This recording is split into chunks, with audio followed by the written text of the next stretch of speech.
Okay, so AI is about to get a huge upgrade.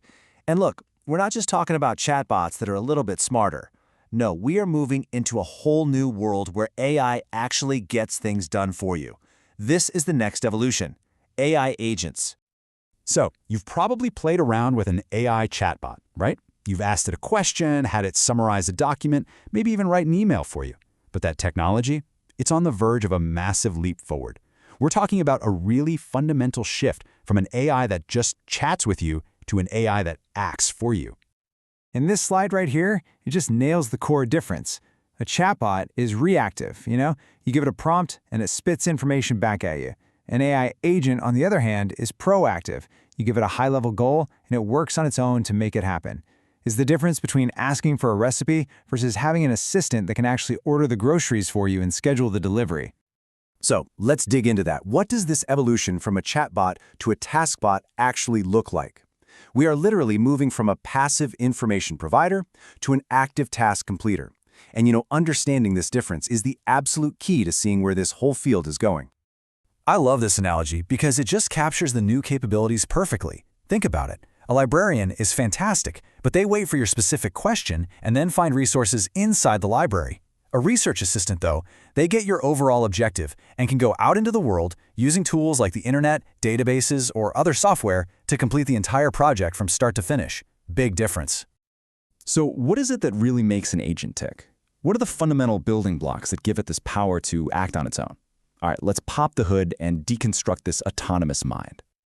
Okay, so the very first thing you have to get is that an agent isn't just a brain in a box. It is connected to an environment that it can perceive, which just means it can take in new data, and, this is the crucial part, an environment it can actually influence. Now that could be a digital environment like the internet or even a physical one through robotics. But how does it know what to do? That's where something called the objective function comes in. This is basically the agent's North Star. It's the set of instructions and priorities that guides every single action it takes. It could be something as simple as win the game, or as incredibly complex as a self-driving car's function, which has to constantly balance things like speed, safety, and passenger comfort. And finally, you've got tools. Tools are what turn an agent from just a thinker into an actor. A large language model by itself can't book you a flight, but an agent equipped with a book flight tool, absolutely it can. These tools are like its hands, letting it actually manipulate its environment to achieve the goals laid out by its objective function. So how do all these pieces, the goal, the environment, the tools, how do they all come together to actually get something done? Well, it all comes down to the agent's playbook, which is this really clear and powerful cycle of action. This perceive, reason, act loop is really the heart of an agent's autonomy. It's simple, but powerful. The agent looks at the current situation, it thinks about what it needs to do next to hit its goal, it takes an action using its tools, and then, this is key, it analyzes the result to learn for next time. It just repeats this cycle over and over and over again until the task is done. And listen, this isn't just some sci-fi theory. Developers are out there right now building these agents with some incredibly powerful frameworks that are available to pretty much everyone. We are literally witnessing the construction of a brand new digital workforce. Microsoft's AutoGen is a perfect example. It's basically a toolkit that lets developers build apps where multiple AI agents can actually work together on complex tasks. So think of it like assembling a project team of digital specialists. You've got one doing the research, one writing the code, another one debugging it, all collaborating on the same goal. And then you have Google's Agent Development Kit, or ADK, which makes this process even more straightforward.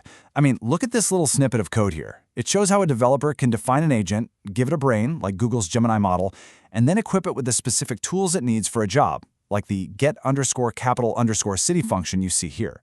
This is making it easier than ever to create specialized AI agents for almost any task you can imagine. But, with technology this powerful, you're always dealing with a dual-edged sword. As we build these autonomous systems, we have to take a really sober look at both the incredible opportunities and the very, very serious challenges that are coming our way. What's really interesting is that the leaders building this tech, they don't just see agents as better tools. They see them as future colleagues. The goal isn't just about automation anymore. It's about creating autonomous entities that you can hire, manage, and integrate into a team. This quote really highlights that fundamental shift in thinking. So you've got to look at both sides of this coin, right?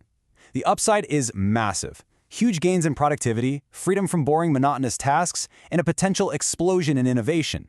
But the concerns are just as significant. We're talking about everything from job displacement and new avenues for cybercrime to some really fundamental questions about safety, liability, and making sure these powerful agents actually stay aligned with human values. And the sheer scale of this evolution is just staggering. According to NVIDIA's CEO, AI agents could require, get this, 100 times more computing power than the chatbots we use today. 100 times! That points to a massive, massive investment, and it also brings up some really tough questions about the environmental impact of all that energy consumption. So this all leaves us with a pretty provocative final thought. This technology is no longer just about creating better search engines or smarter assistants. It's about building an entirely new class of digital workers. And the real question for all of us is, as they're built to join the workforce, are we ready to work alongside them?